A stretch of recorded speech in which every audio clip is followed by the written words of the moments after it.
My name is Tiea Vincent, and I'm the broker and owner of Roundtable Property Management.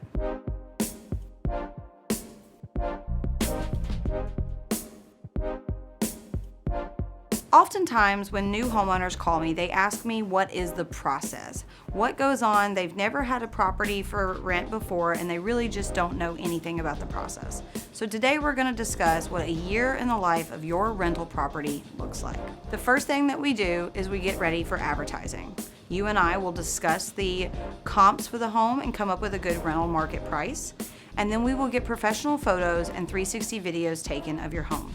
We advertise on over 300 different websites, and then we begin the showing process. Once we start showing the home and we find an applicant ready to apply, we will screen their applications, looking at their credit, their criminal, their rental verification, and their income verification. Once we have an approved application, we will collect their deposit. That will take the home off the market and hold it for them until they're ready to move in. We will not hold the home more than 30 days off the market for the tenant. Once we have that deposit, then we're going to make sure the home is ready to move in. So we're going to make sure that it's clean, the carpets have been cleaned, the locks have been changed, and any handyman items have been taken care of prior to move in. Once they're ready to move in and all the leases have been signed, we're going to do a move-in inspection to document the condition of your home prior to the tenant moving in, so we have a compare and contrast when they move out. Once the tenant moves in, we're going to send you an owner portal login information.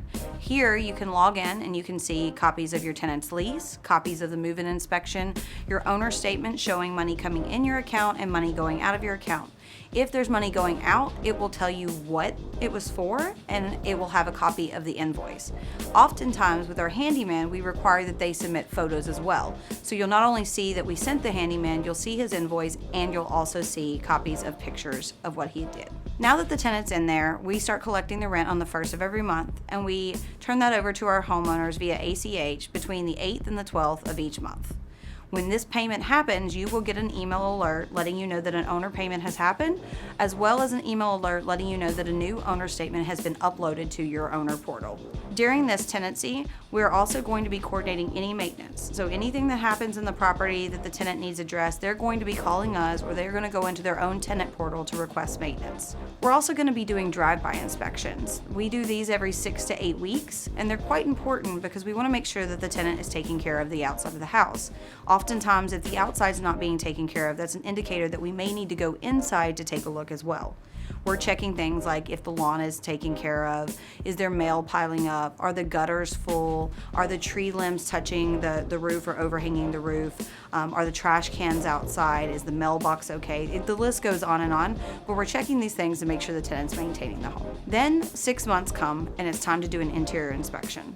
We will go inside the property at around 6 months, and we're checking the appliances, we're checking the HVAC system to make sure they're replacing the filters, we're checking underneath the sinks to make sure that there are no leaks. Oftentimes the tenants don't even know the leak is there because they're not under their sink checking things, or they've forgotten to replace the AC filter. Then we continue with our drive-by inspections, and then it comes renewal time. About 60 days prior to the time they're ready for renewal, we will send you a letter asking what you would like to do. At that time, you can say, I want my tenants to move out, I'm going to sell the home, I'm going to move back in, I want you to renew. After we send you that letter, we will then send the tenants a renewal letter, offering them to stay or go at the current rent or the raised rent. Once they respond to us, we have 2 different courses of action. The first one would be is if they decide they want to renew. They'll send the form back to us, we'll order a new lease from our attorneys, and we'll perform a renewal inspection. Just because the tenant wants to renew and has paid their rent on time and is not calling in maintenance requests doesn't mean that we necessarily want to renew. We want to take a look at the home to make sure that they're not causing any damage before we allow them to stay.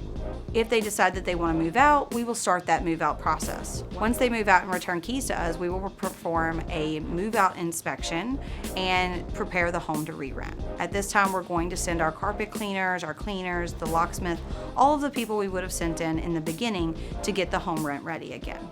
We'll start advertising and start the process all over again. In the rare occasion that the tenant doesn't want to move out but doesn't want to renew, we do have a clause in the lease that allows them to go month to month. We're still going to do a renewal inspection because we still want to make sure we want them in the home, but at that point their rent goes up $100 a month for the convenience of being outside of lease terms. If you have any questions about this process or anything else that goes on during that year, feel free to reach out to me and we can go over it.